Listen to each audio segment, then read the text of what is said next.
Welcome back to the void, where the truth echoes louder than the lies. This isn't just another broadcast. This is a requiem for a 5-year-old child. Her name was Hind Rajab, 5 years old. She didn't pick a side. She didn't wear a uniform. She wasn't in on the game. She was just a little girl in Gaza, sitting in a car filled with family, begging the world for help through a dying phone line. And how did the so-called defenders of democracy respond? With 335 bullets. A storm of metal tearing into a family sedan until nothing moved inside. Not her uncle, not her aunt, not her cousins, not Hind. Gaza has become the graveyard of innocence, and the West, silent accomplices, bankrolling bullets, sending the check through AIPAC, nodding politely while another child's blood writes the true constitution of empire. Hind lived for hours after the attack. Hours. She called the Red Crescent. "I'm so scared. Please come. Please call someone to come and take me." Her tiny voice, on the record,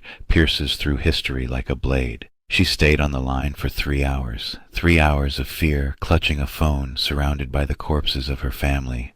The medics tried. They had clearance to enter. They had the ambulance. They had courage. And what happened? They were targeted too.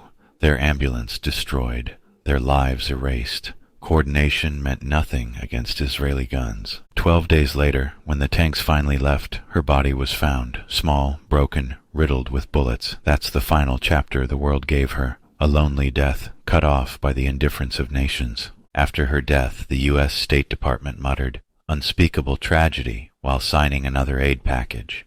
The United Nations whispered, "Possible war crime," into the void.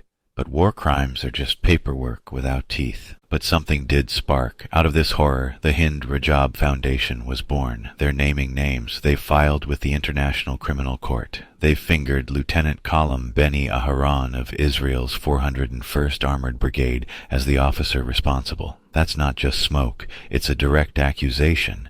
They're going country by country, demanding action under universal jurisdiction. Belgium, Brazil, Chile, the UK, Sri Lanka, and more.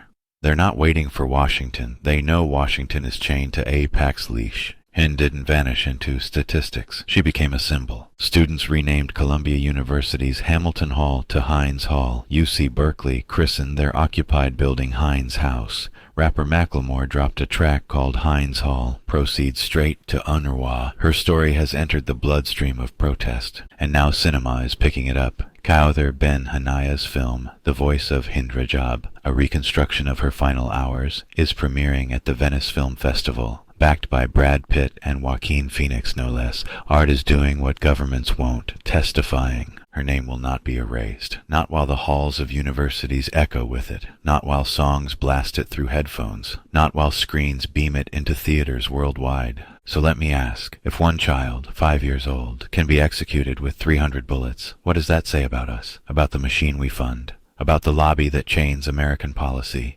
AIPAC, the political middleman that keeps the cash flowing and the deaths piling up. The only way to honor Hind Rajab is not with silence, not with hashtags, but with revolt against the systems that made her a target. Say her name, say it loud, say it until the halls of power tremble. Hind Rajab. This is Nomad broadcasting from the void, signing off.